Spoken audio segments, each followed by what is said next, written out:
For many years, through our lively educational programming and our groundbreaking exhibitions, this museum has demonstrated a strong commitment to providing our audiences, the general public, policymakers and members of the building industry, a fuller understanding of the complexities and the opportunities of sustainable practices. We are pleased to present this evening a very special program exploring sustainability and the built environment.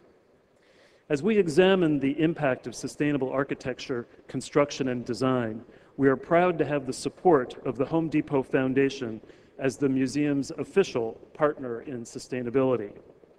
Through this partnership, the Home Depot Foundation and the National Building Museum focus on raising public awareness, sharing best practices in sustainability among design and building professionals, and using technology to reach a larger audience.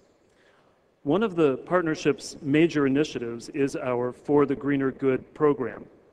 This adult educational series features the work and the insights of major national and international designers, corporate leaders, academics, and policymakers, and examines a range of energy, construction, economic, and social implications that surround sustainable development. The Foundation's grant enables the museum to produce this series with a live audience in our very own Great Hall, and then further broadcast the series through a variety of multimedia outlets, including the museum's newly designed website. The Foundation is also helping us to walk the talk by directing grant monies toward greening the museum's operational practices, including optimizing and increasing the use of sustainable materials used in our exhibition galleries through the use of low VOC paints and bamboo flooring, among other renewable materials.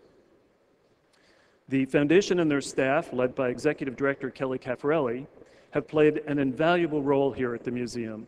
They provide key insights and project information, support our staff's research efforts, and assist with outreach.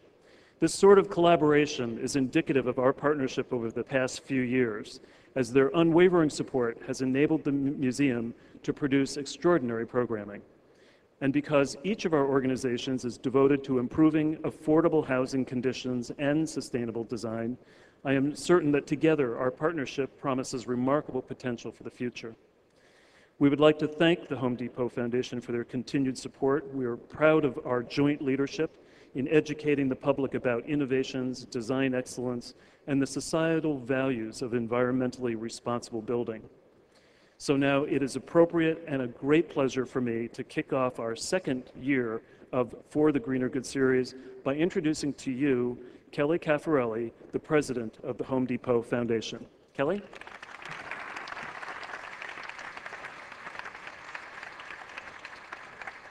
Good evening, and thank you, Chase. We really value our partnership with the National Building Museum and want to applaud their efforts not only to educate professionals and children and parents about the benefits of green building, but also for your leadership in the building itself to ensure that the materials they use are sustainable so that this beautiful building will be standing here for 200 more years. And we just love to come here. I don't know how many of you haven't been to the building before, but if this is not an astounding space, I don't know what is. And we're glad to share this jewel with all of you. We're also particularly pleased to be here to listen to the panel tonight and to be with such a knowledgeable and insightful group. And finally, we're just excited to be sharing our awards of excellence and our visionary award winners with you. But first, I have the distinct pleasure of introducing Frank Blake, the CEO of Home Depot. He's been in Washington a good bit in his career, but on behalf of the 300,000 associates of the Home Depot, I have to say we're very glad that he's in Atlanta and is our leader now. Thank you, Frank.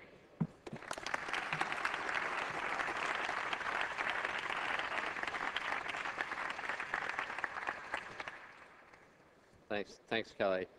And thank you, Chase, for hosting us this evening. That's terrific.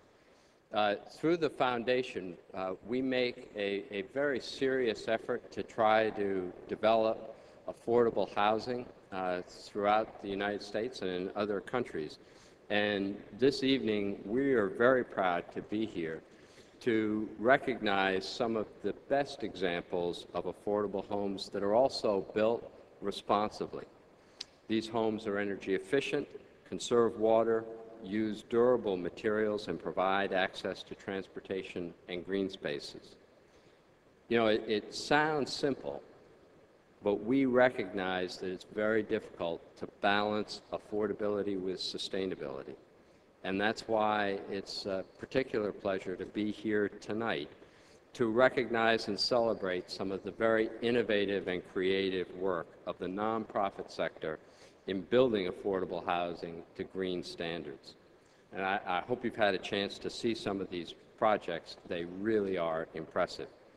And so what I'd like to do now is to turn it back over to Kelly to present the awards. Kelly?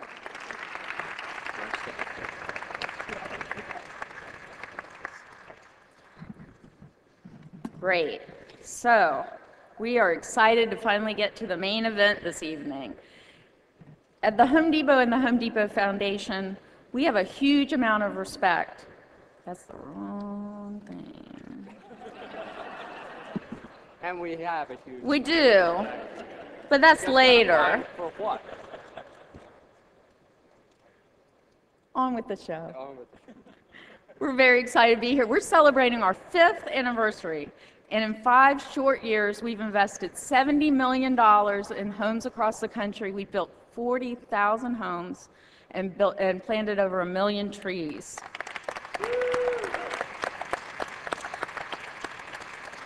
And I just want to stop for a second with this photo. I love this photo. This is a real homeowner returning to her home in Pass Christian, Mississippi after Hurricane Katrina. That is a long road that she went through, and she finally got back home, and I'm very proud to tell you that that home is still standing after Gustav and Ike. Now, while our focus is on the production and preservation of healthy, affordable housing, we're committed to improving the overall health of our communities, which means taking a long-term, comprehensive approach to building healthy homes, communities, and neighborhoods. Because we take this comprehensive approach when thinking about where a family lives, we also support local communities by investing in the planting and preservation of trees along streets, in parks, and in schoolyards, the building and refurbishment of community play spaces, and the revitalization of school facilities. And while we're a relatively young organization, we're very proud of our accomplishments from the last 5 years, and we're looking forward to keeping that momentum going and to accomplishing even more. In fact, we've made a 10-year pledge to invest $100 million to build 100,000 homes and plant 3 million trees in America.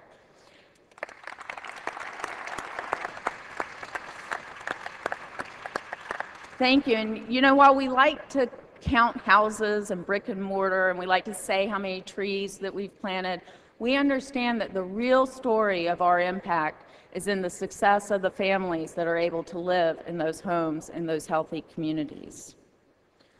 So 4 years ago, we set down this path to help bring sustainability to affordable housing. And people kept asking, can you really build green and still be affordable?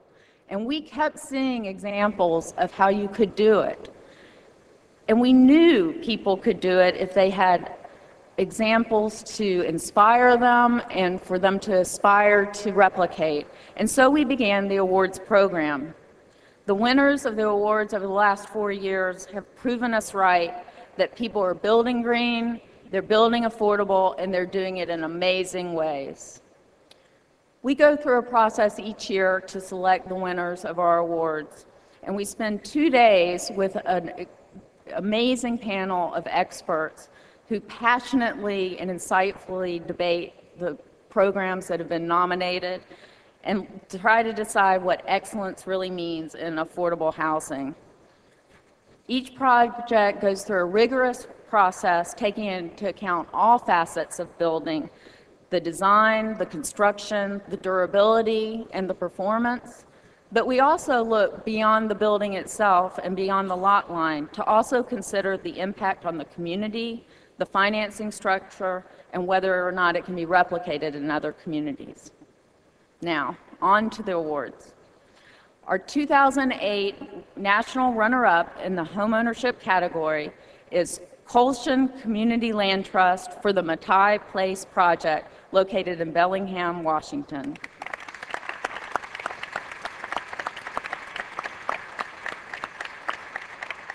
The project involved a highly integrated design process involving 14 LEED certified homes that are both affordable and green. And accepting the award is Paul Schischler, Executive Director of the Community Land Trust. Thank you. So much.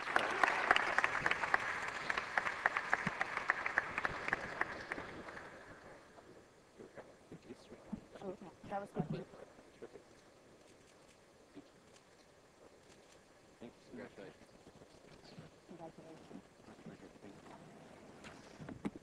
And now the national winner in the homeownership category is Madison Area Community Land Trust for the Troy Gardens project located in Madison, Wisconsin. We have a short video that I hope will bring this project to life for everyone. Troy Gardens is an important project to Madison as really a national model. So many progressive ideas that are there in a relatively small space, and it's right in the city of Madison. I think that there's a few things that make Troy Gardens unique as compared to other affordable housing projects. It doesn't look institutional. It appeals to all potential buyers. And it's green and affordable. It's really great just to see, first of all, what it's done for the community, and just the whole idea of being able to provide the 30 units of mixed income housing here within the city. We're right adjacent to 26 acres of open space that has a 5-acre community farm, about 5 acres of community gardens, and a prairie. The one thing about building green is, and being energy conscious, I think it starts in the design, and there are a number of things in designing that you can do that don't cost money. They're just good design thinking that leads to energy efficient use. Well, these buildings feature a whole host of energy efficient technologies. They feature energy efficient furnaces, energy efficient lighting, and appliances. But I think one of the greatest things about it is that it's also close in to the city of Madison, and so people can ride their bike if they choose, or they can take public transit. It's not only the costs of running the buildings or operating the units, but it's also the overall cost of living. Troy Gardens proves that it's possible to deal with these high energy prices in a way that's really very positive. No one's sacrificing quality of life. As a matter of fact, their quality of life is better for living in Troy Gardens. The consultants and the architect did a very good job up front planning for the future. If somebody in one of their units decided that maybe they couldn't afford solar at this point, 5 years down the road, it's not, oh shoot, now I can't do solar. Solar ready is already in their apartment, so all they need to do is add the panels. And so the folks who live here are in a situation where they can afford to be here now, and they can afford to be here 50 years from now. Affordable housing can also be beautiful, and it can be environmentally responsible. I think the old traditional model of affordable housing is housing that's just kind of slapped up, and that's all you deserve. If you can't afford to buy a market rate home, then this is what you get. The whole goal of the Troy Gardens project was to create a site where a group of people could come together and feel like they have an identity. Most of these ideas didn't come from city government. They didn't come from City Hall. They came from the community. And that's another reason I think that this is such a unique and successful project. It has tremendous community support. If this project were recognized by the Home Depot Foundation, I think it would bring national attention, well-deserved national attention, to this project. The recognition from the Home Depot Foundation resonates on a number of levels for us. Locally, it validates what we're doing here. I think people from around the country could study it, could come here, experience it, talk to the people who actually made it happen, and maybe take some of those good ideas back to their hometowns. We have a great need for affordable housing here in Madison and around the country. And with every successful project like Troy Gardens, we're able to show the rest of the country that it can be done, and that it can be done well. At Troy Gardens, we made a commitment to do green and do it in an affordable way, which meant we couldn't do everything we wanted, but I think we did about 90% of what we wanted. And we hope people copy what we did. That was one of our goals.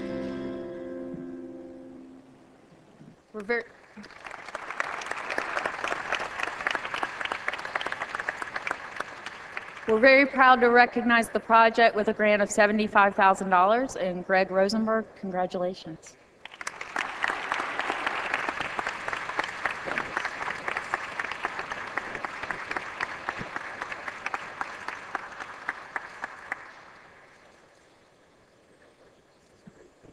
Thank you. Now we move to the rental category. This is a hard category every year because there's such fabulous projects going on all across the country. Our 2008 national runner-up is the first fully sustainable apartment community in California. It's notable for having 836 panels producing 142 kilowatts of energy, and was recognized by the California Energy Commission as the first zero-energy new home in the state. Please join me in congratulating Community Housing Works Sue Reynolds.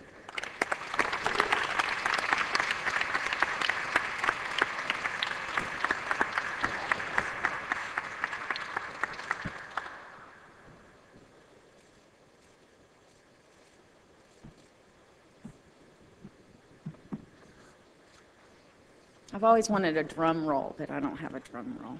The national winner in the rental category is Mercy Housing Lakefront for the Margot and Harold Schiff residences located in Chicago. Please join me in watching this video.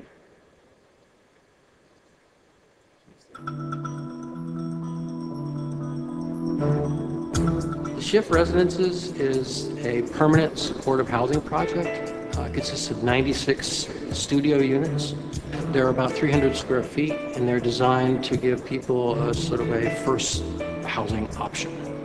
The idea here was to incorporate a very good location, but in a place where there had been a public housing experiment that hadn't turned out the way people had hoped. Around here, one time it was bad. You couldn't walk the streets. So this location is on the near north side in the middle of the Cabrini Green redevelopment area. Mercy Housing Lakefront went one step further from our initial vision and decided to hire a world-class architect, Helmut Jahn, to really give this corner, this building, a presence. I thought this was an interesting challenge. The interesting challenge was to prove that a project like this doesn't have to be of a lower quality, that it can contribute to the life of the users, and it can also contribute to the city. Creating a healthy building was one of the important steps in the integrated design to put this building together. Here, everything is filtered, the air is clean. Even the windows, they regulate sun that we get. It's nice. We brought in two forms of alternative energy. One, the wind turbines on the roof. They generate electricity which supplements the current needed for the common area lighting in the building. Also on the roof are solar thermal panels which convert sun to heat, and that is then used to supplement the domestic hot water needs of the building. This is an incredibly energy efficient building, and if you have an energy efficient base to start with, then by putting renewable energy into the building, you obviously create even a cleaner energy building. We have a rainwater harvesting system where the water does not permeate the ground. It's collected in a cistern downstairs. That water is then recycled to irrigate the landscaping we've put in. There's also the first instance in Chicago of a gray water system. This reduces our clean water demand in half. This is something that can be replicated elsewhere. It is so important to build a building, an affordable housing building, where the operating costs there can be held at a level that is manageable.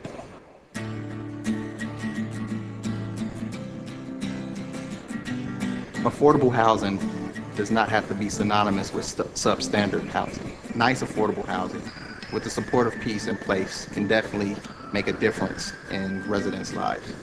And that's where it's more than a roof, because residents can come down here and get the help that they need to get back into the workforce, to go back to school, and just improve their quality of life. We say in the design field our goal is to improve the quality of people's lives, but it's really, in a project like this, you can really see that it did make a difference. The Home Depot Foundation Award of Excellence will demonstrate to other for-profit and not-for-profit developers that there is support for this type of project.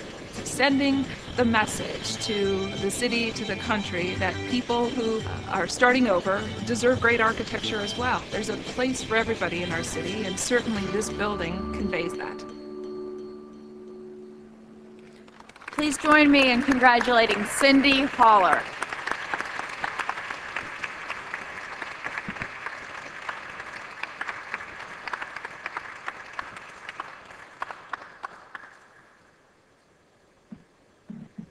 Frank, will you help us with the Visionary Award this year?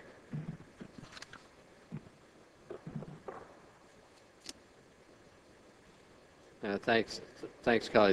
Those are just spectacular projects. I mean, that is really exciting, and it's a great pleasure to be here this evening to hand out our Visionary Award. I know I was here last year. That was the first annual, so second annual. We're actually getting this to be a habit. Last year's winner was here. Bart Harvey was truly an exceptional individual. The winner this year is equally just an exceptional individual, so it truly is one of those things where it's a privilege to recognize the person who we see as a true leader in bringing pocketbook and health benefits of green building together to families of all incomes. It's our honor and pleasure to recognize this year's winner, Richard Fedrizzi, founding chairman of the U.S. Green Building Council and current president and CEO of the council.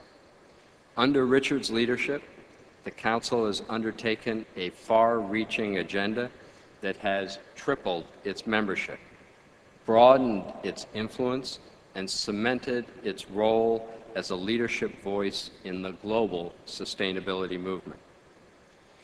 Rick has spearheaded a number of critical initiatives, including a major refinement of the LEED rating system, which now addresses the unique needs of homes, neighborhoods, schools, hospitals, the retail sector, and large property owners. Rick's passion for collaboration as a driver for rapid change is evidenced in the Green Building Council's work here in the United States and abroad with such organizations as the Clinton Global Initiative and the International Codes Council. Rick has also championed making sure green building standards are applicable to affordable housing projects, and preservation is evidenced by his partnerships with our foundation, enterprise community partners, LISC, and other national housing intermediaries. In fact, under Rick's leadership, the pilot for LEED for Homes included over 50 nonprofit building developers, and there are now more than 1,668 units of affordable LEED registered housing. Rick is a leader who understands that it is essential that we bring the economic health and quality of life benefits of green building to all families. So please join me in watching this video.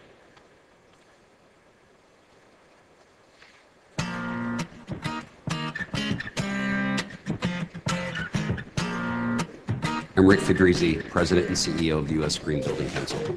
In the beginning, we were trying more than anything to help people understand what green building was and why it was important. The Home Depot Foundation is proud to be recognizing Rick's contributions to green building. Not just green building generally, but more particularly in the affordable housing sector. I think that Rick Fedrizzi is a most deserving recipient of this award. I'm delighted to be in this company. The value of the U.S. Green Building Council and our mission is to transform the marketplace.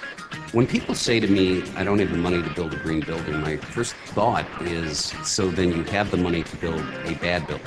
There's no question that we need to do affordable housing in a completely different way, and we can do it in a way that helps in the environmental challenges that the world has today. We are living in a time where all bets are off. And that's why we at the U.S. Green Building Council are really excited about our contribution, which is LEED. When you use LEED, you have the ability to affect 50% less energy, 50% less water, less toxins, less waste. They're just better buildings.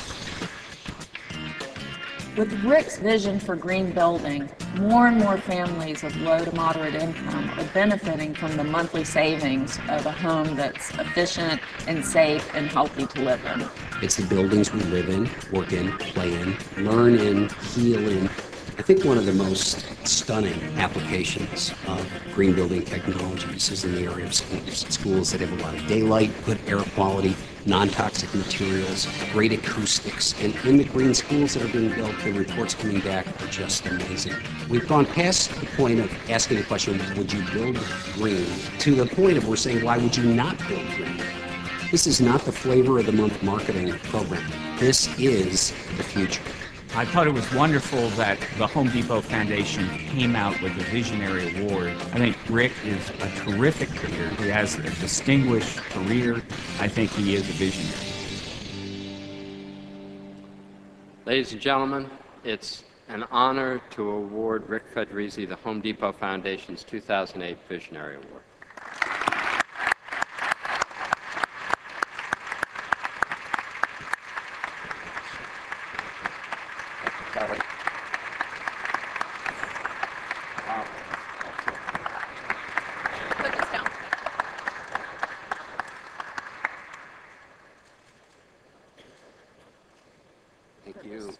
Congratulations. Thank you very much, Frank. Thank you, Frank, and thank you, Kelly. That is quite an honor. I'm stunned. This is just a terrific honor for myself, but more importantly, my organization and its ability to reach out and collaborate with other organizations in such an effective way. We have been blessed with the opportunity to work with the Home Depot Foundation, to work with community enterprise community partners, and people that just understand that there is something in this world that's bigger than any one of us. And that is truly why we are here. We had a good idea, and I have to turn around the thanks and the congratulations to the Home Depot Foundation and organizations like Enterprise Community Partners, because we entered this arena thinking in terms of commercial buildings. And then we expanded on to different applications in schools and healthcare and other. But these organizations have helped us embrace the affordable housing agenda and how important that is. When you really start to understand for the first time that health and safety and non-toxic and emotional restoration of your life can happen within our homes, you really can understand that there's not one segment of society that should not have that. It is a basic human right for individuals to have their child go to bed at night with a room that's non-toxic, with clean air, and has the tremendous benefit that green building brings to it. Green building is just a label, and it helps people really rally around an idea that we're doing things better and differently and more intelligently than we have, at least over the last 30 or 40 years. And programs like this really help us understand what our place is in this area and how we can best benefit those that need it.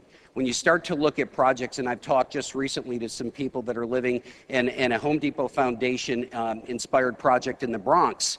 And this is a place in Bronx, New York, where the childhood asthma rate is the highest in the country. And when you start to look at the fact that parents and teachers are now calling an organization like the U.S. Green Building Council and saying thank you, because my child now lives in a house that's green, and my child with severe asthma is having the first uninterrupted night's sleep that they have ever had. Those are phone calls you cannot get away from. That is what we are here to do. This is not about creating green spaces for movie stars and helping people just understand that green is this new exciting wave. This is about getting back to our values and thinking more about our lives like our grandparents thought about our lives, more about sense of place, about community, about taking care of those that need our help, and ultimately we all rise together. So thank you very much, Home Depot Foundation, for the tremendous work that you're doing in this wonderful award. I can't wait to share it with the 180 heroes that I get the chance to work with every day over at the USGBC. Thank you so much.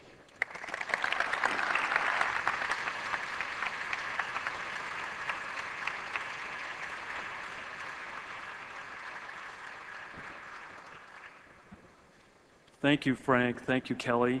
And congratulations to the award recipients, and particularly to our good friend Rick Fradisi for his vision to build a more sustainable future. Thank you, Rick. Tonight, the museum initiates our second year of the series For the Greener Good, Conversations That Will Change the World. This series brings together the world's leading experts from different disciplines to discuss sustainability and the built environment. Tonight, we have assembled an impressive panel representing 3 different continents and a wide range of viewpoints and experiences. So I know that you can look forward to a fascinating discussion. Once again, I would like to thank our sustainability partner, the Home Depot Foundation, for their generous support of this innovative lecture series. A team of institutions have worked together to produce this program. It has been a pleasure to once again work with the National Capital Planning Commission and Capitals Alliance on this event. Capital cities can become model communities for their countries and indeed for the world by encouraging smart planning, creating green spaces, and designing healthy cities. Washington, D.C., for example, has become a template for sustainable design by encouraging LEED certified buildings, the construction of green roofs, public transit use, and most recently piloting a public bike rental program. We thank the NCPC and Capitals Alliance for their work and their support and look forward to future collaborations. And now, please welcome to the stage the chairman of the National Capital Planning Commission, John Coghill III. John?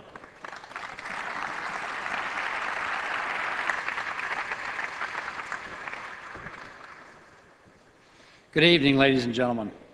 It's nice to be here with you tonight, and I want to take a moment and add my personal thanks and congratulations to Home Depot and the Home Depot Foundation and all the award winners for the wonderful things that you're doing for our communities.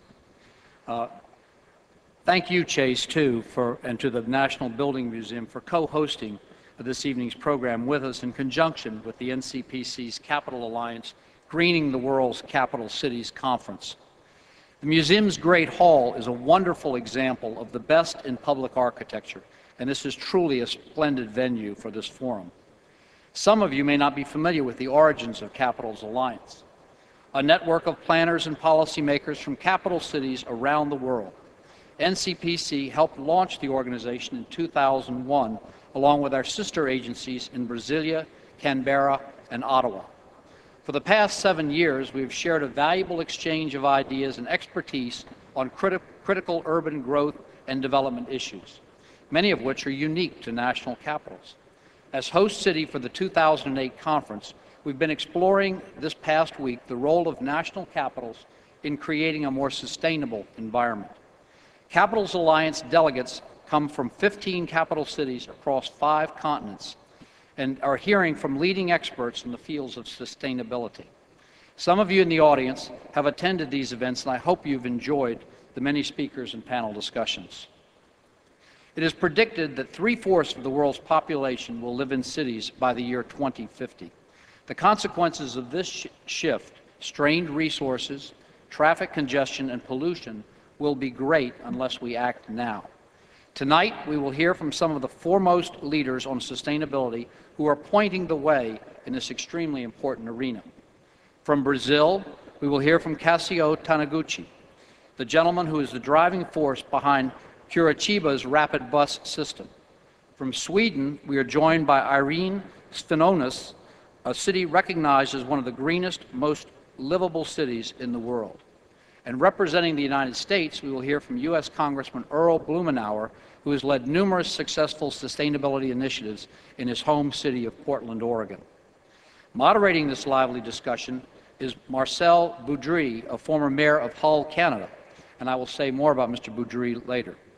But first, I'm honored to introduce to you the District of Columbia's Planning Director, Harriet Tregoning, who is going to say a few words tonight on behalf of Washington, D.C.'s Mayor Adrian Fenty.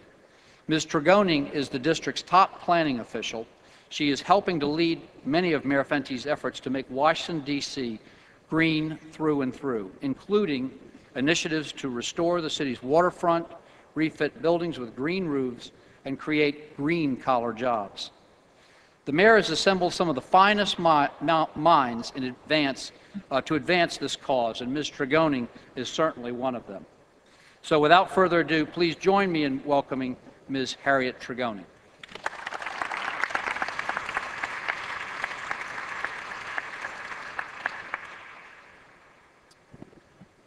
Thank you, Chairman Coghill, for that very gracious interjection. And I want to thank you particularly for your leadership of the National Capital Planning Commission. I also want to recognize Marcel Acosta. Marcel, where are you?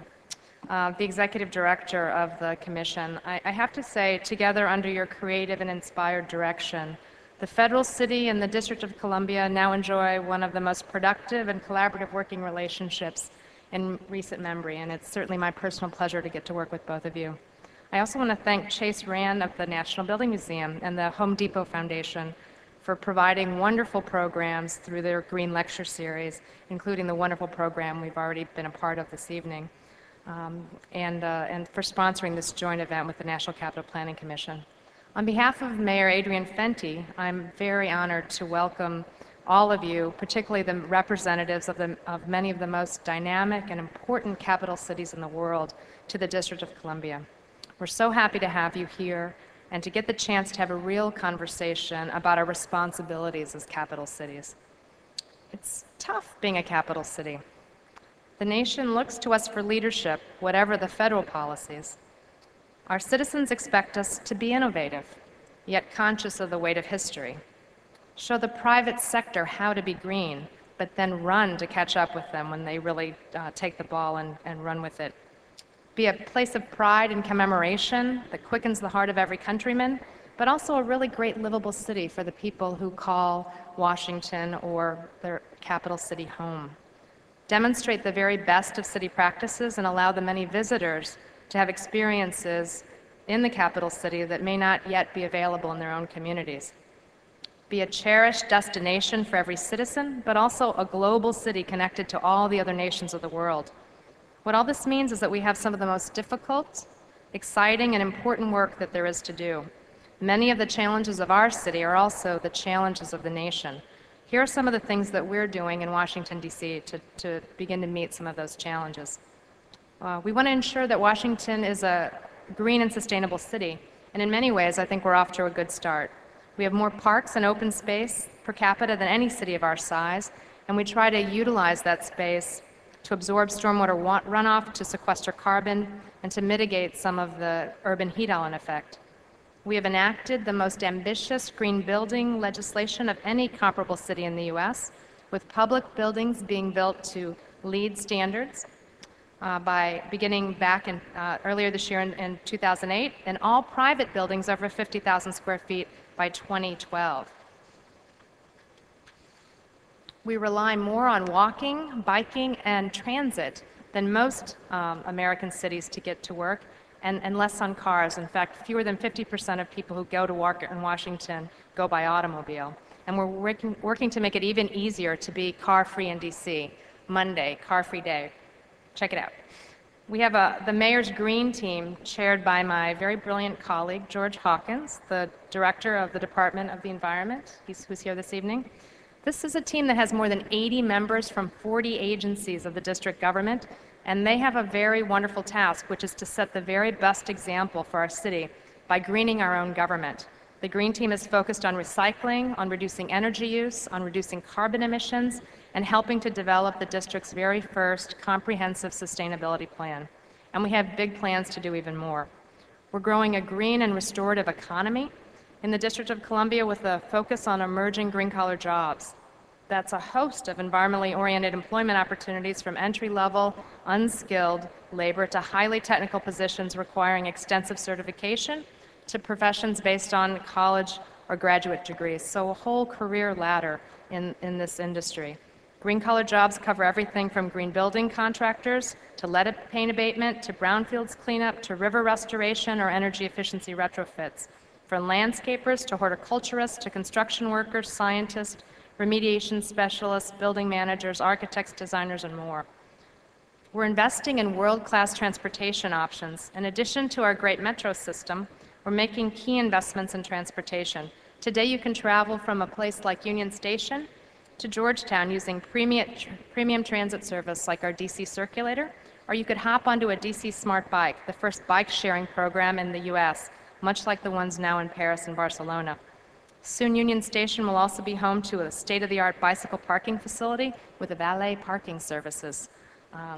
Some of you might have already experienced valet bike parking at our LEED-certified baseball stadium. And in the very near future, you'll see streetcars along our major corridors in the district. This is a really exciting time, and there's a lot to do, and I know you're eager to hear from this evening's very terrific panel of leaders who've shaped their cities in ways that I know will inspire us all. So on behalf of Mayor Fendi, thank you for being here and welcome to Washington.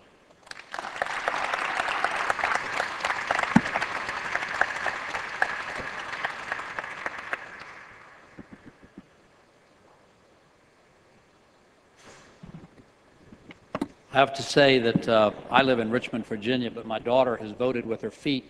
She's moved to Washington in part because of the wonderful initiatives that have been created here and by this administration and by Harriet and all of her people, George, and so it's a wonderful, wonderful city and getting better every day. And thank you for those nice words about NCPC as well. Ladies and gentlemen, I would now like to introduce our distinguished moderator, Mr. Marcel Beaudry.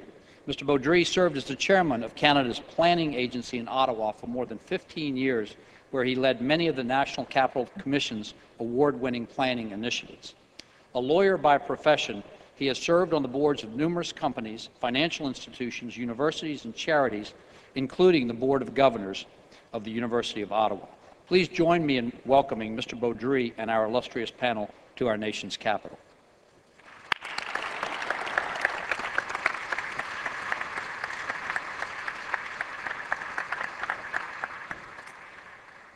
Thank you very much.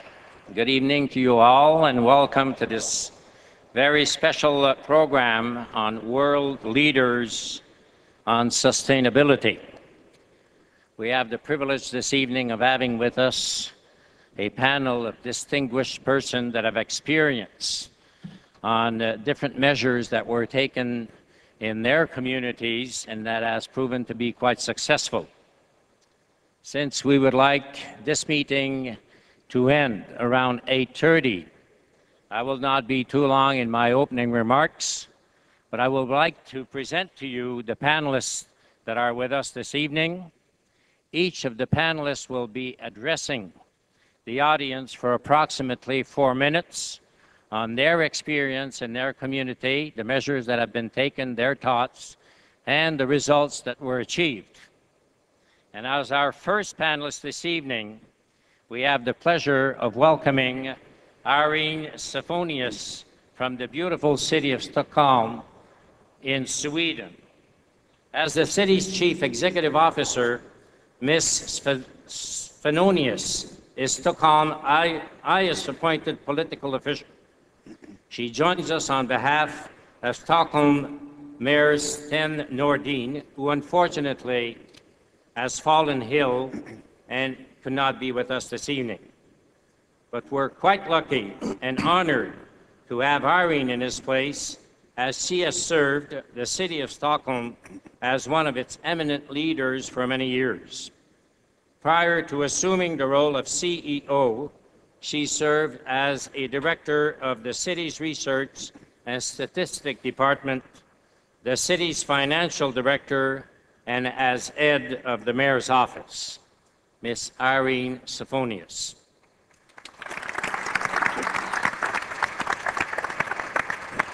Thank you. Mr. Chairman, ladies and gentlemen, I'm very happy to be here, and we are honored that we were invited to speak here. And the mayor sends his best regards, and I know that he had really looked forward to being here today. this is a great opportunity for us, of course, to tell you a lot of the things we are doing in Stockholm and what we've been doing for many years. But I hope, too, that we can learn a lot of things from what we hear from other examples so I can bring home new good ideas.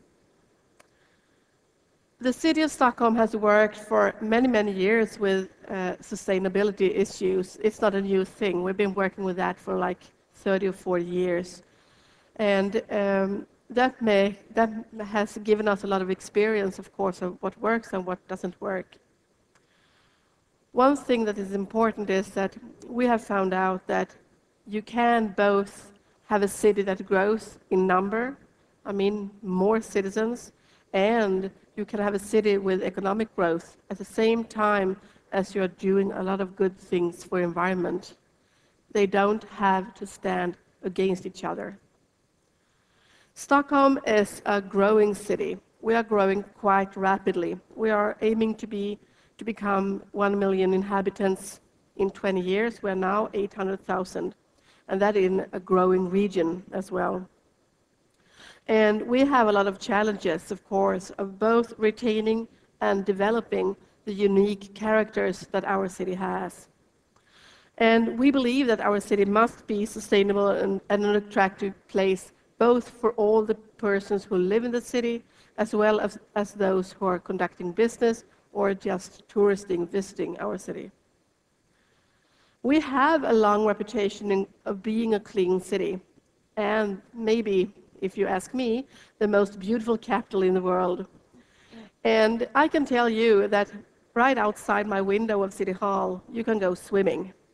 So there is some truth to the reputation of us being a clean city. But despite that fact, we of course face a lot of the threats that every large city faces today. And one of the big issues is, of course, to tackle and combat the climate change. And we have to do what we can. And we believe that we have to have high goals for how reducing the carbon dioxide emissions in the city. Since 1990 up until today, we have reduced the emissions from 5.3 tons per inhabitant a year to 3.7 tons per inhabitant a year today. And we are very proud of that, but we are not satisfied. We have to take further steps. So this year we have passed through the City Council a new goal. Until 2015, we want to get the emissions down to 3.0 ton per inhabitant. And as a comparison, I can tell you that the European countries as a whole have emissions of carbon of 11 tons per inhabitant. So we are pretty low, but we still want to take the steps towards the zero. And we hope to reach the zero at the year of 2050. And we have some examples of what have been useful in aiming to build a sustainable city for the future. First, we have implemented district heating. We have one of the most developed district heating distributing network in the world, I think. And that has reduced the carbon dioxide emissions by far. And this is one of the main reasons why we have so low emissions today. And we have as well worked with clean vehicles. Since 20 years, the city has been working with a project of using clean vehicles and getting better fuel for the vehicles in the city. And up until 3 or 4 years ago, we were pretty alone in that battle. But nowadays, almost every city works with that, and that makes us happy. But we believe that that as well has helped us in reducing the pollution in our city. And this is the ambitious goal for my own city is that in the year of 2010, the city's own cars and the city's own vehicles will all be run by fuel that are alternative. And we have also seen an increase in the number of sold cars that are driven by alternative fuels. The last 6 months, 36% of the new cars sold in the Stockholm region were vehicles that were driven by alternative fuels. And in the city, it was 43%. And I think that is very important. And what has made that happen? I think that there are some factors that has made the public start buying these kinds of cars. Firstly, we implemented a congestion tax permanently in 2007. And if you have a car driven by a fossil-free car, you could say, that car doesn't have to pay the tax. And up until this year, we have had free parking for green cars. And I think that's been helpful in making our citizens make the right choices when they buy new cars. And the congestion charge itself is the third thing that we believe has contributed a lot to the reduction of pollution in our city. And we imposed that tax in 2007, as I said, and the traffic reduction in the inner city was 20%, and the air quality improved by 14%. And at first, our citizens did not enjoy the congestion tax. They were opposing that. They are, here are the authorities coming again wanting to tax us. But after the tax was imposed, and now it's been up and running for a year, people seem to be pretty happy. And we can see that in the polls, that now we have a majority of our inhabitants who are in favor of this congestion tax. And the fourth thing that I believe have been important in our work, and I think is increasingly important in our work, is that we are integrating the sustainability issues into the city planning. You cannot plan for new city districts, you cannot plan for different things without taking into account sustainability issues. So last, I have to say that one of the most important single factors have been the support of our inhabitants. Without their engagement in the environment, I don't think it would have been possible to achieve what we have achieved. Thank you.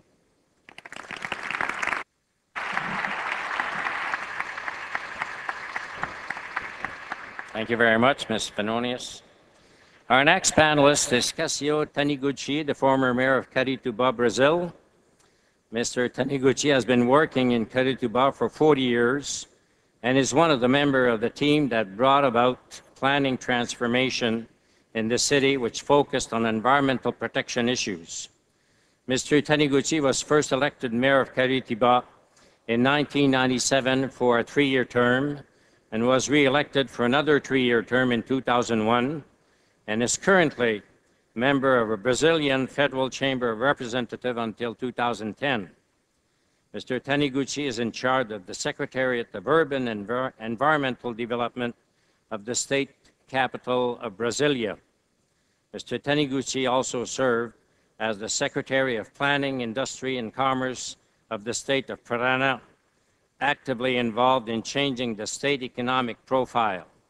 During his term as office as mayor, he led the Metropolitan Area Association of Municipalities, an organization that integrates 26 cities that comprise the greater Curitiba with a population of 2.7 million inhabitants. Mr. Taniguchi.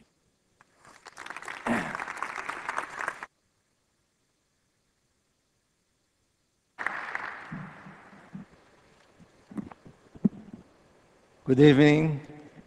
First of all, my compliments to all 15 colleagues from capital cities, and congratulations to NCPC for the organization and all the partners, as we saw in this evening. I could see during our conference that many of people want to know how things could be performed, how things could happen. And in the level of the cities, any city must answer at least two main questions. The first one is to where the city will grow, or to where we want the city to grow. And what's the structure? What's the urban structure for the city to grow? And we learned during so many years, about 40 years, at first we worked with Jamie Lerner as a mayor in '71. We realized that three main aspects must be dealt with the same conception. That means land use, mass transit system or public transportation system, and the road network. This really makes you to direct the growth of the city. And most of all these three factors must be inside the conception of sustainability. Sustainability means to create conditions of balance the social aspects, social cultural aspects, the economic aspects, and the environmental aspects. All three balanced. If one is more important than another, so you have an unbalanced city, so you don't have a sustainable city. This is very interesting to see how a city of about 600,000 inhabitants in the 70s could be a city of 1.8 million inhabitants inside a metropolitan area of 2.8 million inhabitants to create a very accessible network of a public transportation. Using formerly small buses, we must have to design these buses. We had no buses to transport people, but also there was a truck that transport freight that were transformed to transport people. It's crazy. So we designed the bus, designed exclusive lanes, enacted the law in the city council to give conditions for intensifying the density along the routes so that we could afford people very close to the mass transit system.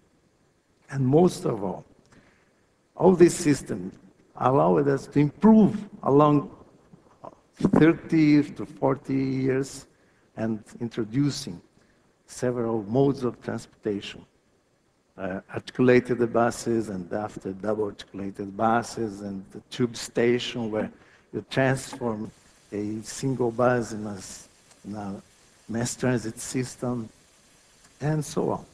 All this network now transports about 2 million passengers a day. In the main corridors, you have at the peak hours about 20,000 passengers per direction per hour. So it's numbers of the metro system without the cost of the metro, because this system, based on exclusive lanes and buses, will cost about 1/10 of the light rail system, or 100 times less than underground metro, for instance. And the time to do that, you can implant in 2 years to 2 to 3 years one system that will carry lots of population, lots of people. The second question is, what's the business of the city? That means what's the economic support a city must have to behave and to allow investments like this in mass transit, like in green areas and so on. And my city opted to have industrialization, but not polluting industries. It was in 1973, and I was responsible to implement the industrial city of Curitiba, and we didn't allow any kind of polluting industries. It was a moment that few people spoke about environmental issues. I think just in Stockholm, when we have the first meeting of environmental issues, the first was discussed there. But Curitiba preserves not only the green areas, but created many others.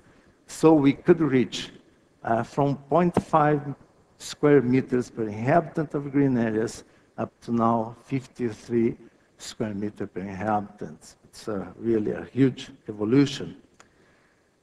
And also to create jobs. Any city can choose what kind of economic support they want. Maybe tourism, agriculture, new technologies, even, and this is most important that we talk about on Monday, environmental issues that will create lots of employments. Really, this is one issue that must be in the minds of the planners. One aspect that is very important is making things happen. How to do that? I have an example. You know, in the 70s, we had a military dictatorship in Brazil. We made all the planning, strategic planning of Curitiba, and several programs, education, health, and we had a program that was called Recreation and Leisure. And we put the pack and went to Brasilia, speak with the techno bureaucrats there, and they responded to our, what? Leisure, recreation? People doesn't need that. Wow, that's crazy. Well, so we picked back all the projects, went to Curitiba. Now this is not possible. Okay, let's change the name. Let's call it Program of Sanitation to avoid floods. So we put the lakes and the two main rivers in Curitiba and pick back all this project to the technical bureaucrat and say, oh, sanitation, okay, flood contention, that's good. That's why we have 3 wonderful parks for people to use as a recreation area. And the fourth is much more important. Cities are the hub for solidarity. Cities means people gathering, people discussing, and most of all, people means the soul of the cities. So we must enhance the participation of people, especially to create partnerships with all the society, with the low-income population, highest one, the enterprises, the stakeholders, and so on. This is one of the aspects that we call the solidarity inside the cities. And finally, management. We must have a management that could be not partially divided along several secretaries or departments or something like that. We must act as a matricial structure to create conditions for all the officials from the municipalities to work together, to have the same targets, and most of all, to create conditions, synergy, to make things happen. Thank you very much.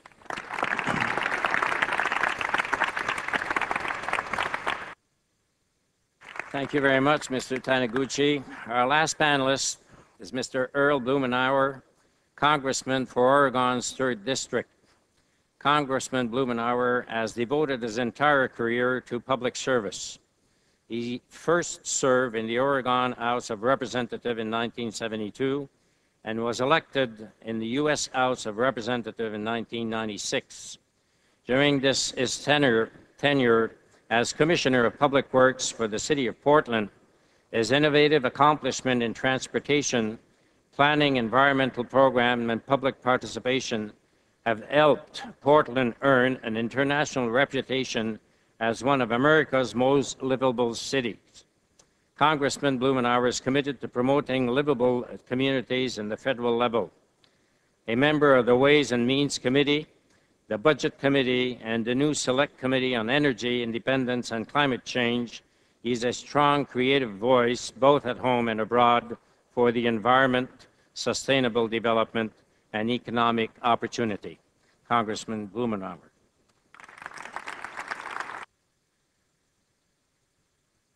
I appreciate your kind invitation. I'm still puzzling exactly why I'm here. Portland is a nice city, but by no stretch of the imagination is it on a scale of capitals around the world, although we like to think that we may be the European capital of the United States, or at least it's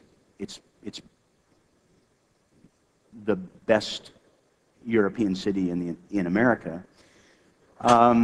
These issues are those that really touch at the very core of where we are and where we're going.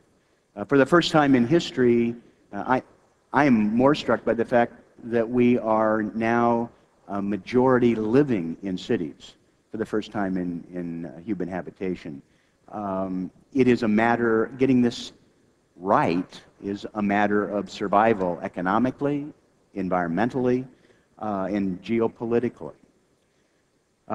Portland has been actually the subject of a variety of exhibitions that have been here in terms of what we've done in energy, land use, and transportation in the past. And I won't bore, some of you have probably heard more about the city of Portland than you want, and those that you haven't, you'll be spared.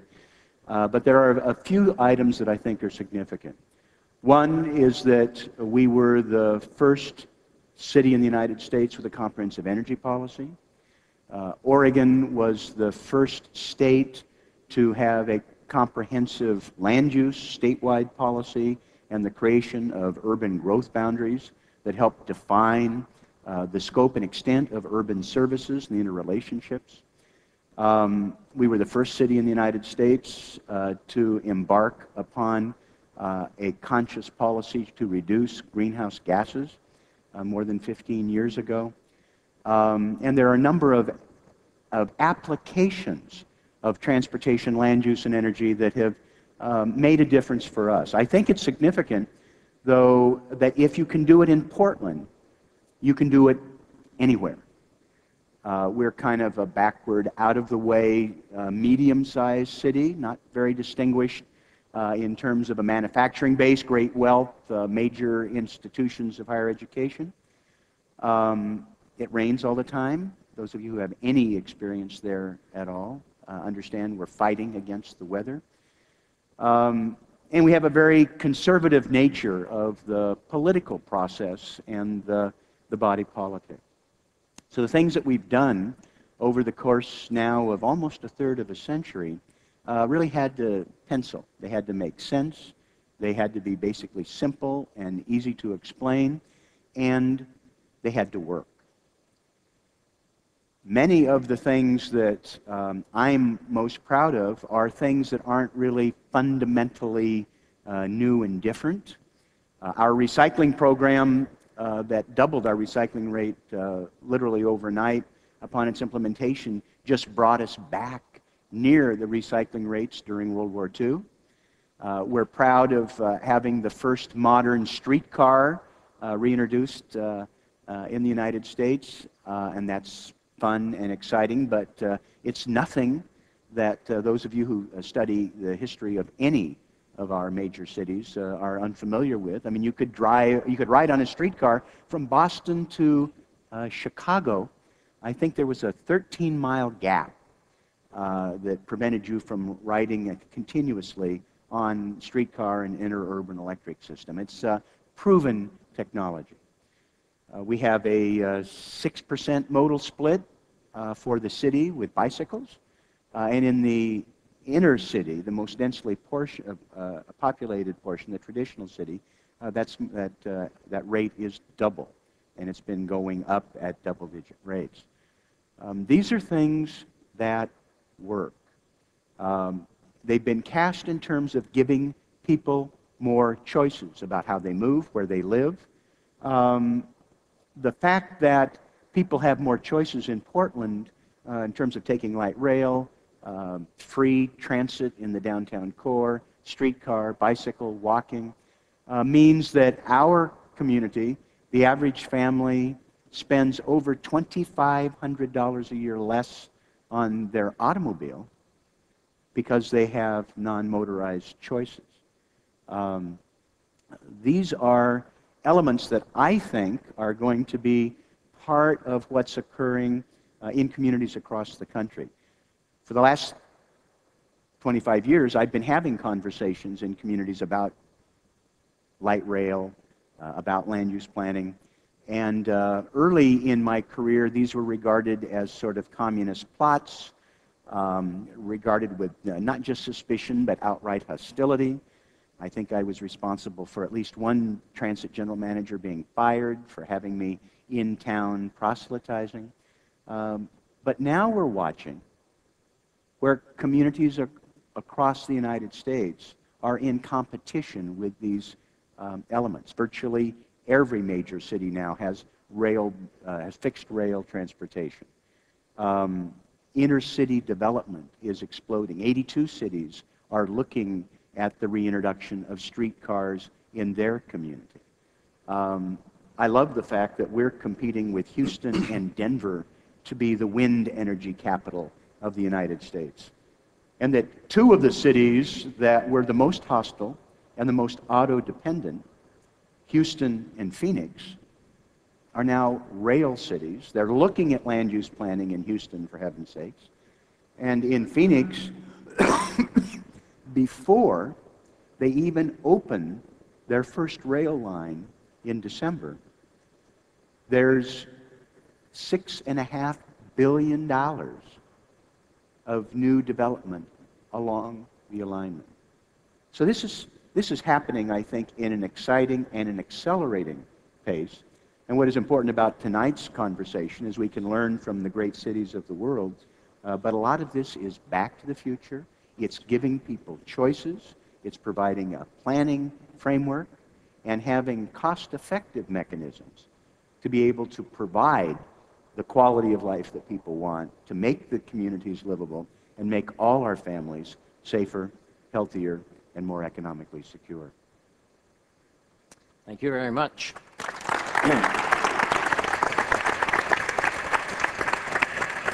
I'll open this conversation by asking the panelists if they have any ideas. We've heard about suggestions, measures that have been taken by local government or state government in order to help sustainability in cities. But would you have any comments as far as individuals are concerned? What can an individual do to help the situation to create a greener capital or greener city? Would you have any comment on that? Cassio.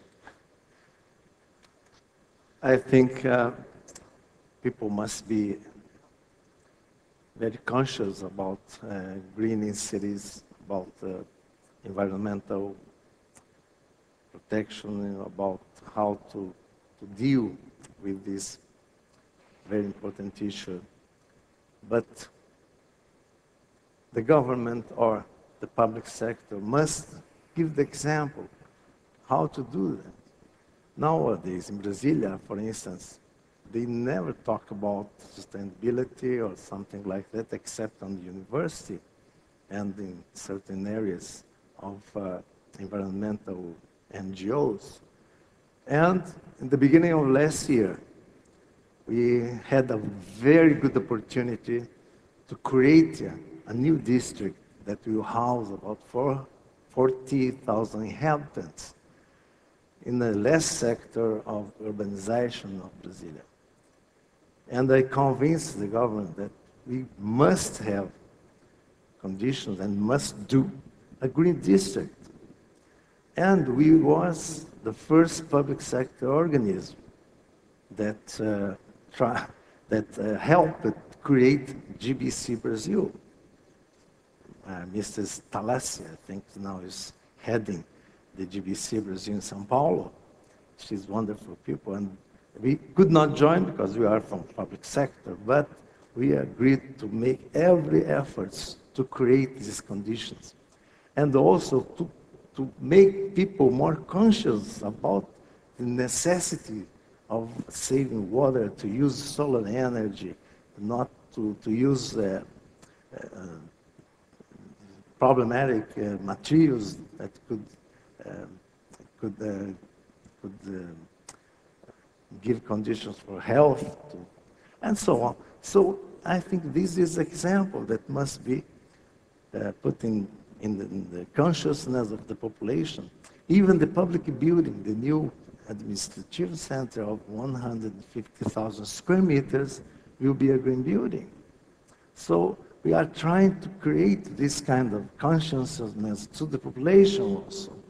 Nowadays, we are building just now 53 houses for a very, very low income population. There are cart pushers that collect garbage, recyclable garbage in the streets, and the first houses are now being built, and we will use solar panels to heat the water. It's so simple. I think this is the process to create conditions from the example that the public sector can do to create all this consciousness along the population. Harry? I believe that there are very many things you can do as a private citizen. And you could start by using public transportation. And that's very important. In the city of Stockholm, in rush hour, you have 77% of the commuters using public transportation. And that, of course, helps out a lot when it comes to sustainability in the city. And I believe as well that you as an individual could buy a car that's driven with green gas. I mean, instead of having gasoline gas, you can have an alternative fuel car. We see more of that in Sweden now. You could think about how much water do you use, how do you sort your waste from the household and so forth. There are very many things actually you can do as an individual, and it's important that we communicate that with the citizens as well, that they cannot just rely on that the cities or that the national governments are going to do a lot of things. I mean, if we're going to create sustainable cities, everybody has to make an effort, from citizens up until the Prime Minister of Sweden. That's what I believe. Earl? Do you have any? Well said. I think there are two elements that I feel very strongly about it. One is to help people understand that there isn't any major overarching policy, program, or strategy. What's going to make the difference as to whether or not our communities will be livable and the planet will survive is the cumulative effect of billions of decisions that we all make every day.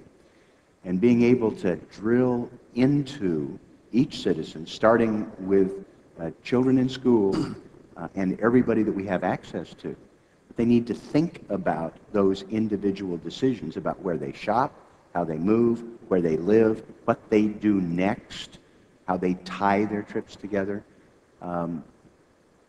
I think that that's the mindset that we've got to establish. The second is that I would hope that citizens would insist that their governments lead by example. That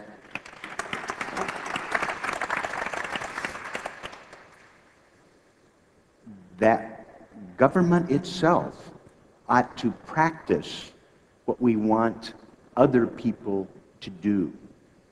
So that government which is investing for the long term has no excuse not to have LEED triple certified platinum with a twist buildings. Because they're going to recover.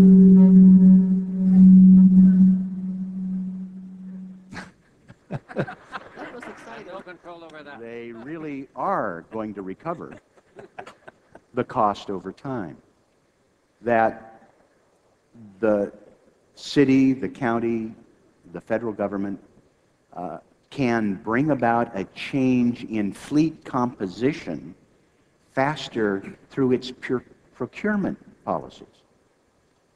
If the federal government decided that it wasn't going to buy any vehicle that wasn't in the top 10% of fuel efficiency, and that it wasn't going to rent, lease, build, or buy any building that wasn't platinum certified with a twist in 3 years, those would have transformational effects in terms of the marketplace, in terms of the unit costs, and most important, it would be a signal that we thought it was important enough to do ourselves.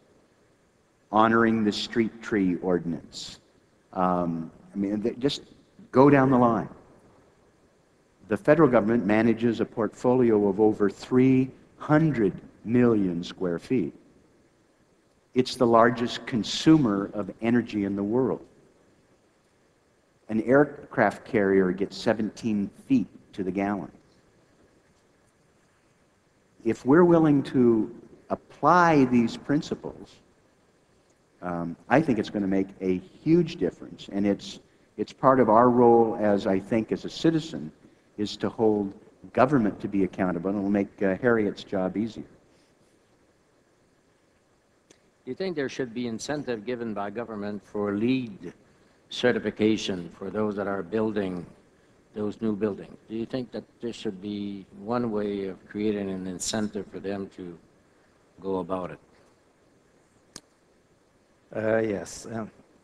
You see, I'm also a congressman, and I just stay one day there.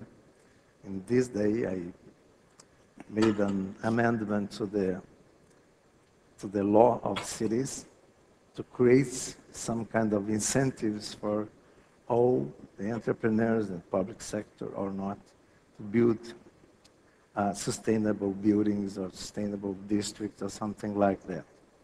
I made my speech for just 3 or 4 people inside and took a license and began working at the federal district government. Certainly, this is one of the main points that you could do for the city until all the population will realize that the green building will be good for the health, good for the population, save materials and so on. One of the points that we are now dealing with is to give a right of building conditions for the building that will transform in a green building. That means that it can add 1 store more or to create conditions for the building to be a green building. As you know, about 10 to 15% of higher costs of a green building, but along the time, the maintenance will low down, and the need of water, of energy, and so on will really, it will be a payoff about, let's say, 5 to 10 years, not more than that. So it's increasingly creating conditions in my country, first of all, to create some kind of incentives, but after, each of developers will realize that to build a green building, it's much better from them for the profits. We know that the popular science has recognized Portland as the greenest city in America. And in Portland, there are quite a few LEED buildings that have been certified. Has there been any incentive given by the city to the contractor? How did this get about? There have, and I think for the time being it probably makes sense to have some subsidy, but I think over time that becomes less important, particularly if we have a rational carbon pollution policy in this country. And as we look at energy pricing, it's going to be less and less necessary.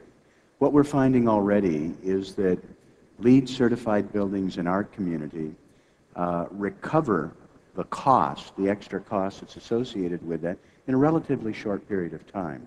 They also command higher rental rates, and they have a certain cachet.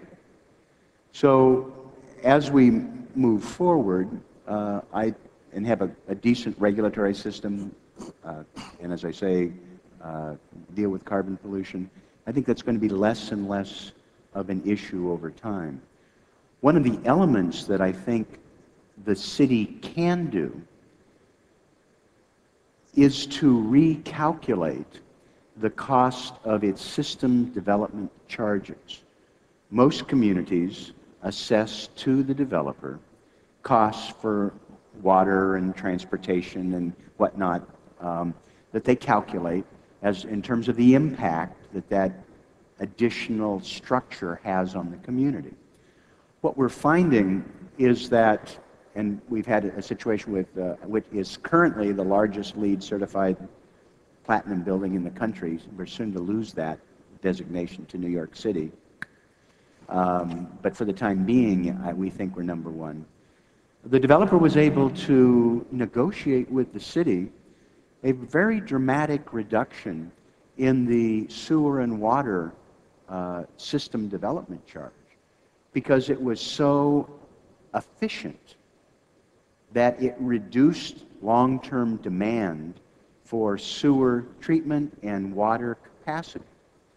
And so they were able to legitimately lower that system development charge because of the reduced long-term cost to the municipality, which made it changed the payback period from 84 years to less than 3, and was actually a net savings to the city. So I think there are ways that we can recognize the value of these extraordinarily efficient buildings without a direct subsidy, but more recognizing the reduction that that development has on the infrastructure demands on the long term for sewer, for water, and we could make the same argument, I would say, for energy. Mm-hmm. What about in Stockholm?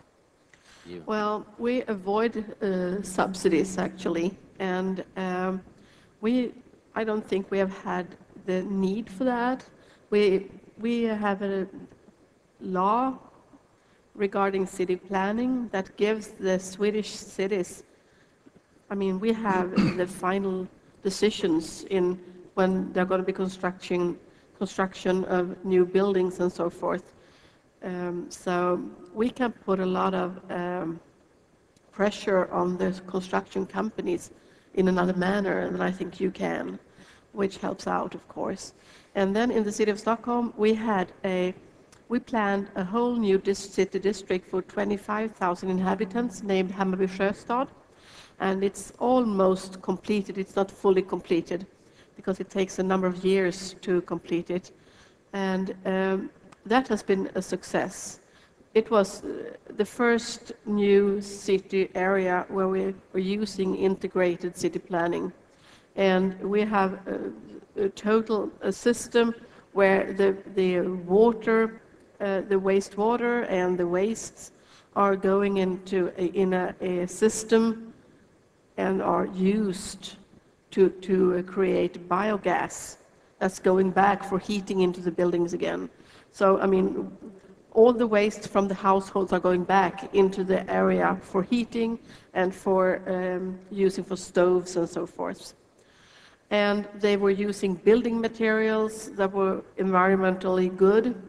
And all the construction companies that were into this project, they saw all the gains they could do. They could do a lot of sustainability smart buildings and still make money on it. So now they are enthusiastic. When the city of Stockholm is planning to decide upon 2 new districts that we're going to build or construct. One of those areas, the city, own the land. In the other district, it's actually privately owned land. And that's the construction companies who wants to build climate smart, because they found out that it reduced their costs in different ways when the property was finished. And they also have seen that this is the future. And what they have tried on in Stockholm, they now see that they can go further to other parts of the world selling actually. So it's been big business for them to be climate smart. So we have not had the need for incentives in the same manner, I think. I would like now to turn the questioning to the audience. If you have any.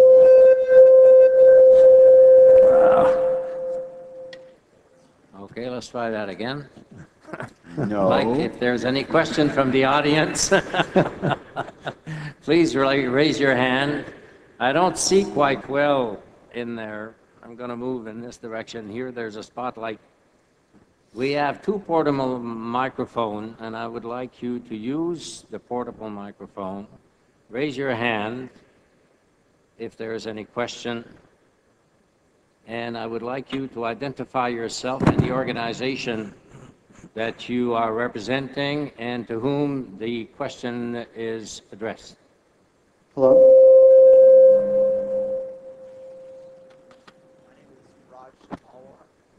We don't hear you. My name is Raj Talwar, and I'm a sophomore at the George Washington University, and I'm part of the organization Revolution Green, and actually my friend here is the one that actually started it. Our goal is to bring solar panels to the George Washington University and start a solar fund. My question is directed to Congressman Blumenauer, and I'm wondering, actually, since the House of Representatives just passed the energy bill, I'm wondering, in your view, do you think that was productive to try to move our cities to using alternative energies and move into the direction of sustainability? If yes, no, or did you wish there might be something else that was in the bill?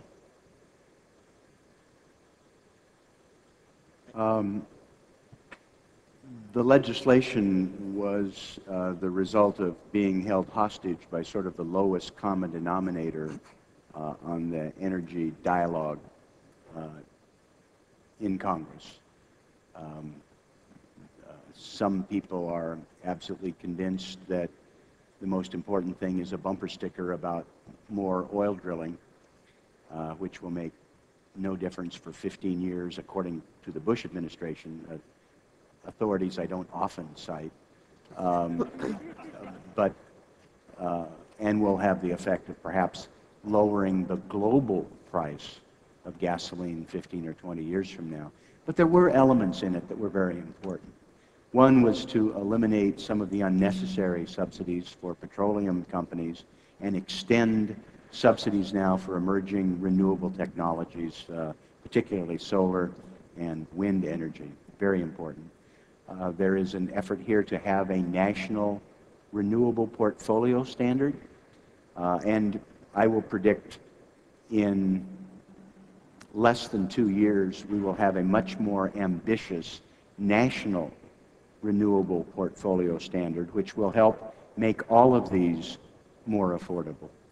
I would have personally liked to have more aggressive leadership by the federal government itself in making the transition with its fleets, with its buildings, with the production of alternative energy. It's been hit and miss. We were much further along in terms of the percent that we invested in alternative energy in the Carter administration than we are today. But it was, all in all, I thought, given the circumstances, which if it didn't pass, would result in no offshore moratorium, and derricks could be 3 miles off any beach in the United States. Not exactly a comforting thought.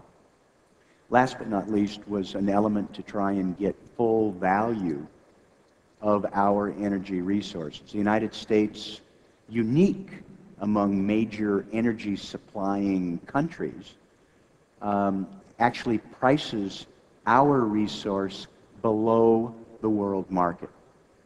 The Saudis, the Ecuadorians, Russians drive much more, the Iraqis drive much more aggressive deals than the United States does on behalf of our taxpayers for our energy resources. And I would hope that we'd be able to change that sooner rather than later.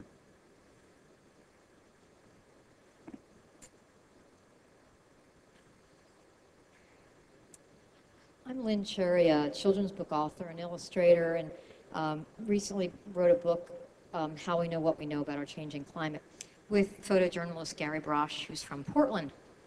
And I wanted to ask the panelists about how much social engineering, educating kids, do you think has to do with actually making these changes that we need to make?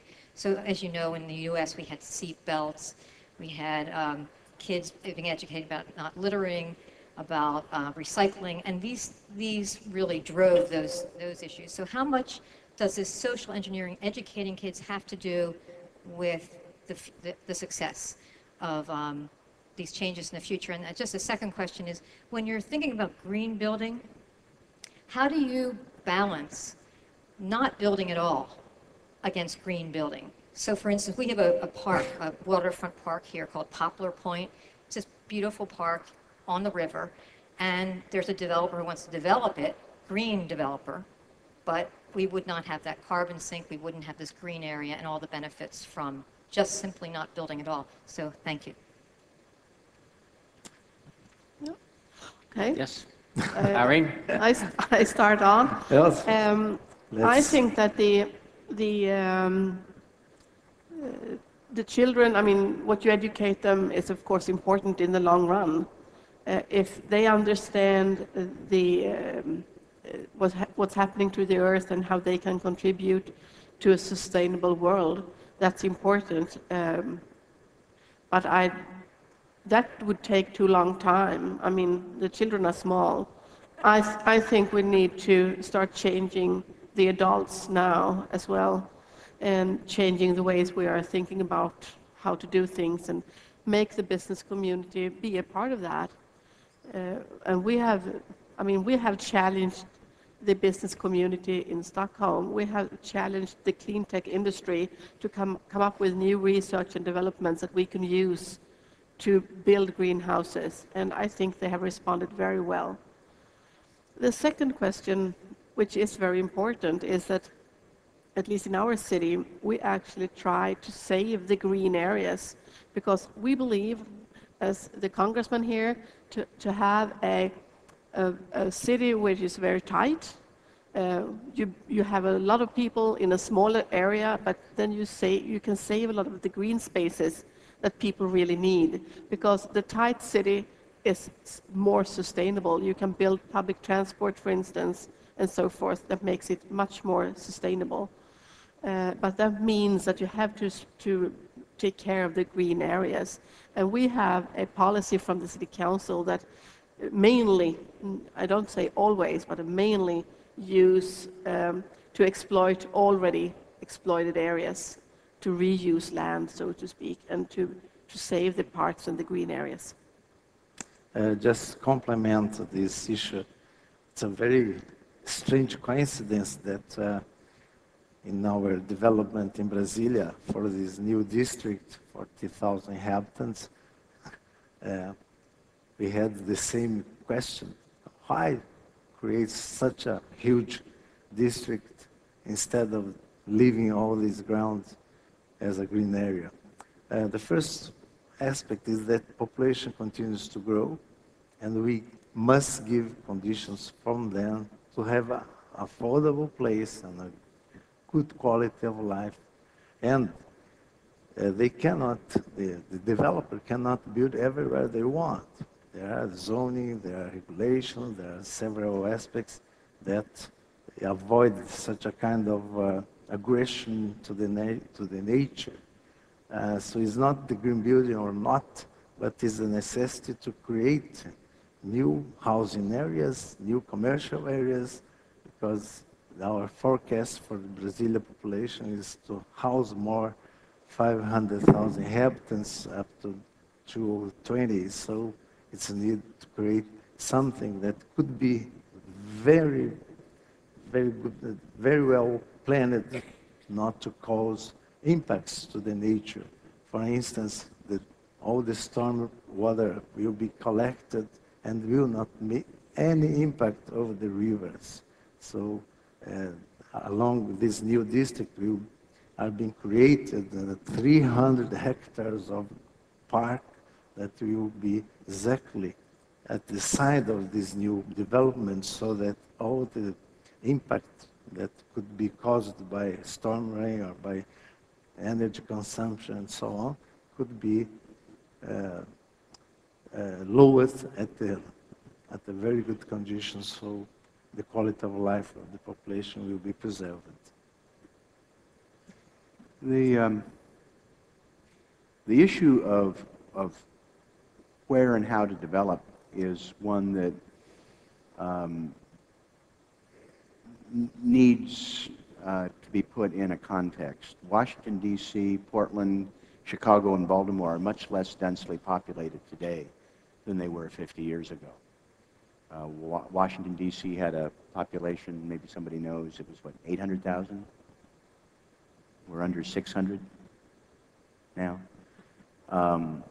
What's changed is that in some cases it's been less hospitable for families, and we've had the number of vehicles skyrocket, which creates all sorts of conflicts.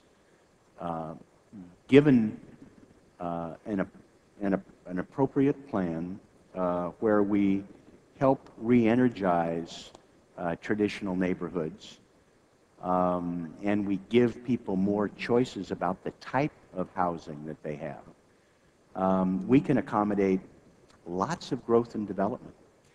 And in fact, some of you are familiar with the work of Arthur Nelson, Chris Nelson.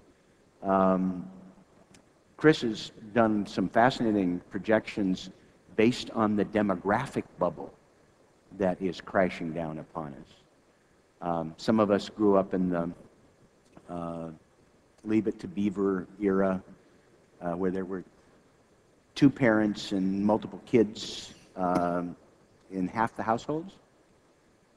Chris has estimated that by 2035, there will be fewer single-person households than families with children. And that we may be looking at somewhere in the neighborhood of 20 million surplus McMansions littering the landscape from coast to coast. A real adaptive reuse opportunity. Perhaps congregate care for us aging baby boomers. But there's a lot that's at work here that doesn't require sacrificing all our open space or complicating the development patterns, but just reinforcing traditional patterns and thinking about what families are going to look at. I take modest exception. I think the key is educating the kids, because unless and until we can make it compelling and simple enough for the kids to understand and internalize, we won't be able to penetrate the din for the adults. We've got to be able to make this understandable for the typical 11-year-old, and then maybe we're going to get to the typical voter. And I say that with respect, but it's this is very, very important. Also, young people in many families are the enforcer. I mentioned that we doubled the recycling rate in Portland literally overnight. Well, we doubled it overnight because we threw the switch and started the new program. But for 2 years, I was sending out theater troupes to kids in schools. We developed curricular materials for the instructors. And the kids were sort of the recycling Nazis. They were just, you know, they really zeroed in. They enforced the behavior. They helped lead the charge. And I think that's important in terms of these principles of sustainability, of reducing the demand for water and energy, for making the journey, how you get there, part of the fun of the event. And so I think it's getting the kids as enforcers and being able to explain it to them in compelling terms that's going to drive it to the consciousness of the average adult.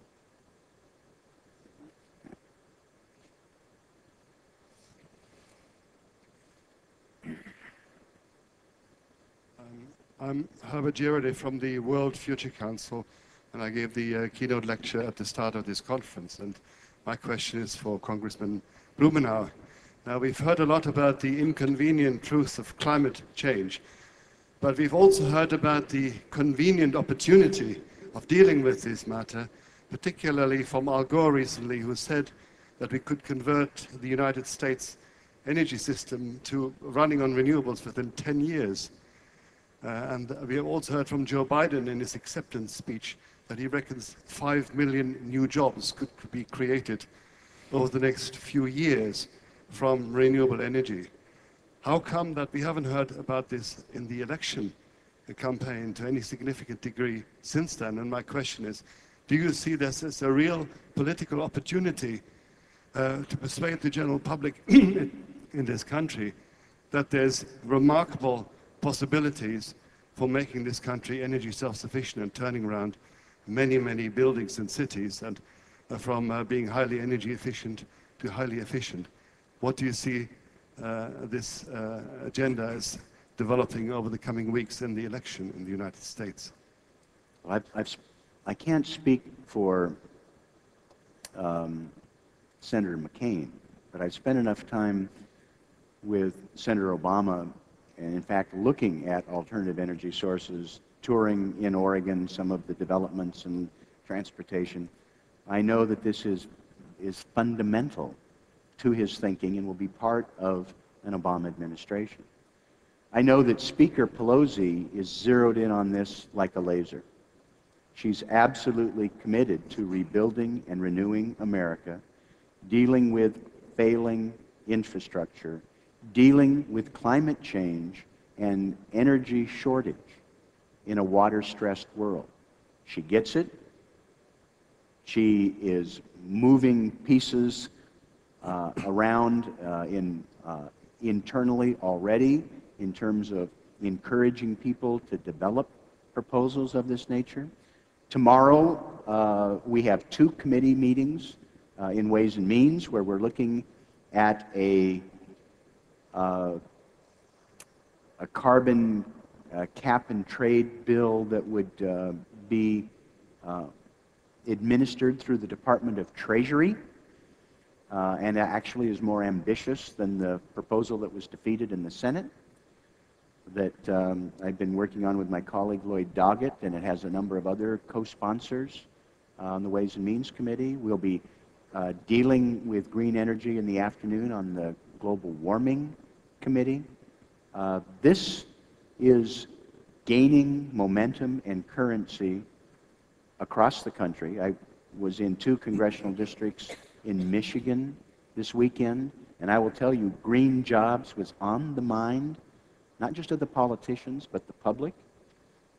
Those are 2 separate propositions, however, in terms of somehow in 10 years being energy self-sufficient. I think just given the nature of things like the United States vehicle fleet, building, construction, and there are a series of things that I think will require more than 10 years. But I think the goal, the concept of being able to generate, to deal with all new growth through renewables and be able to broaden the portfolio and more energy efficiency, I think is completely within our capacity.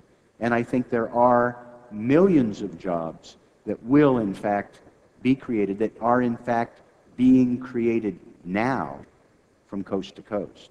And I think you're going to see it, and I think you're going to hear more about it in the next 48 days. I hope to hear more about that than lipstick and who can see Russia from their living room. Just before we close, because it's almost 8:30, is there any other message that you'd like to share with the current administration concerning sustainability? And since this is an election year, you're all invited to do so. The presidential candidate may be interested in your thoughts. I'm not putting you on the line there. Well, it's, I mean, it's the election in another country, so I have very much respect for that. It's kind of hard to have an opinion on that. Worldwide, you can say that sustainability issues are very important, and that you can hope for whoever wins the presidential election will take on the task of making America more sustainable as well, because the United States is a great country in many aspects, but it's also big, and you have a, I think you're responsible for a lot of carbon oxide out in the open space. So hopefully you can take on the challenge. Well, I'd like to, if possible, to make some remarks for the candidates. Is that I came from a developing country, and we had very tough discussions about Doha agreement, about how to deal with the poverty along the world, and this is a very important issue.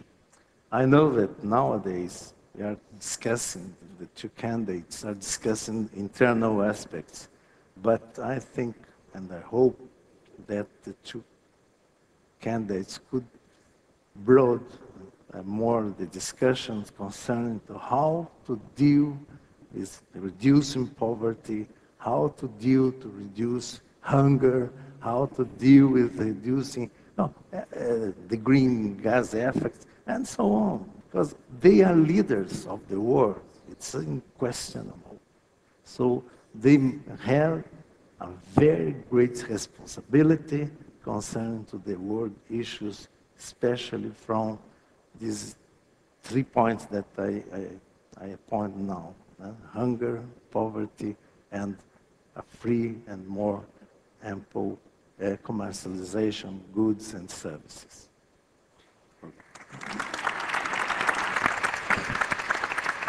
Congressman? I would nominate both my panel colleagues here as ambassadors. I thought they were polite and thoughtful and restrained.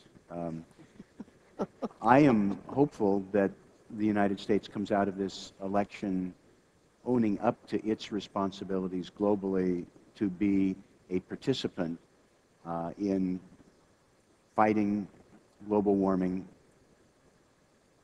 that we are not going to be the outlier. And one of the things that is good news, I think John McCain may not know how many kitchens he has, but he has signaled pretty clearly that he wants some sort of a version of a carbon-constrained regime. And I think I'm hopeful that he would do that were he elected. I'm also hopeful that he's not elected and that Barack Obama has an opportunity. I think he would be more aggressive in pursuing it. But I think we're turning a corner. And I think a very sad chapter where the United States had an opportunity to be a global partner in this greatest challenge to the planet, and for a variety of reasons chose not to. I hope we're going to turn the corner on that. And it ties in fundamentally to other issues. Because we don't have a thoughtful, comprehensive energy policy, we are screwing up the global food supply. And it's having negative consequences for the environment here and around the world, but it's also posing problems for poor people. I'm hopeful that we'll be able to turn the corner on that as we tie these pieces together to be a better partner for those of you in other countries. I'm personally very encouraged by what I find with young people around the country and some new people who've been involved with the political process, because this has helped motivate them. And I think there is a change in our domestic policies. May not be evident right now watching Jon Stewart, but I think it's coming. And I'm actually quite optimistic. Well, I want to thank the members of the panel, and I think that they deserve a big round of applause.